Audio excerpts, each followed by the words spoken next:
কাশ্মীরের নাম শুনলে চোখের সামনে ভেসে ওঠে তুষার শুভ্র হিমালয়, ডাল লেকের শান্ত জল আর চিনার পাতার অবারিত সৌন্দর্য। কিন্তু এই সৌন্দর্যের আড়ালে যে দীর্ঘশ্বাস লুকিয়ে আছে, তার প্রতিধ্বনি যেন ঈদের দিনে আরো প্রকট হয়ে ওঠে। ঈদ মানে আনন্দ, ঈদ মানে মিলন।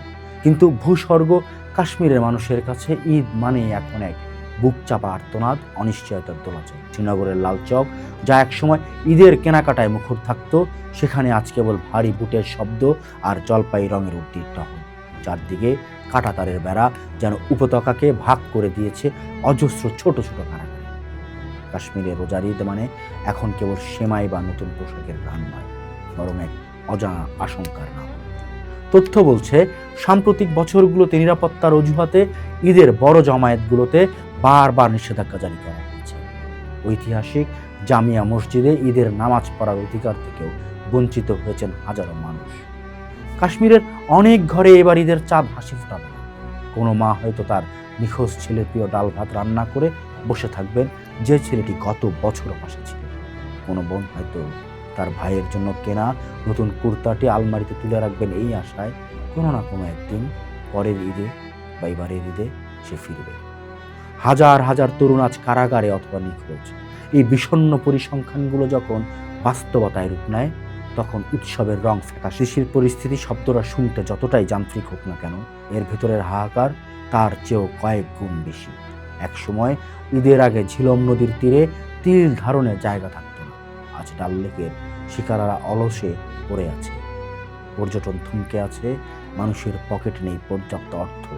স্থানীয় ব্যবসায়ীরা বলছেন, অনিশ্চিত ইন্টারনেট পরিষেবা আর ঘন ঘন কারফিউর কারণে বাজারের মেরুদণ্ড ভেঙে গেছে। ঈদ যেখানে প্রাচুর্যের কথা বলে, কাশ্মীরের সাধারণ মানুষ সেখানে দুবেলা দুমুঠো অন্নের সংস্থানে ব্যস্ত। তবুও তারা হাসি মুখে একে অপরকে জড়িয়ে ধরেন, কারণ লড়াই আর বেঁচে থাকাই তাদের নীতি। এত প্রতিকূলতার মাঝেও কাশ্মীরে আত্মা দমে যায় না। পাহাড়ি ঢালে যখন ভোরের আলো পড়ে, তখন ছোট ছোট দলে ভাগ হয়ে মানুষ পাড়ার মসজিদে যায়। তাদের প্রার্থনায় আজ কেবল নিজের জন্য মনোজাত থাকে না, থাকে এক টুকরো শান্তির আকাঙ্ক্ষা। তাদের চোখে অশ্রু থাকে ঠিকই, কিন্তু সেই অশ্রুর পেছনে থাকে হিমালয়ের মতো অটল ধৈর্য। কাশ্মীরের শিশুদের চোখে ঈদের আনন্দ আছে, কিন্তু সেই আনন্দ যেন ইউনিফর্ম পরা প্রহরীদের নজরদারিতে বন্দী। কাশ্মীরের ঈদ মানে কেবল উৎসব নয়, ঈদ মানে এক অদম্য লড়াইয়ের নাম। কাঁটাতারের ওপারে কোনো এক বাড়িতে যখন বৃদ্ধ বাবা জানালার শিক ধরে আকাশের দিকে তাকিয়ে থাকেন, তখন আমাদের মনে রাখা দরকার, শান্তি কেবল আলোচনার টেবিলে নয়, শান্তি থাকা উচিত প্রতিটি শিশুর হাসিতে আর প্রতিটি মায়ের নিশ্চিন্ত ঘুমে। উপত্যকায় কি ফিরবে সেই সোনালি দিন, যেদিন চিনার তলায় বসে মানুষ নির্ভয়ে হাসবে, আর শ্রীনগরের বাতাসে বারুদের গন্ধের বদলে মিশে থাকবে কেবল আতর আর শিরখোরমার সুবাস?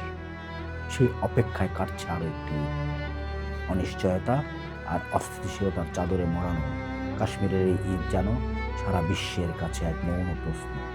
আর কতদিন, আর কতকাল?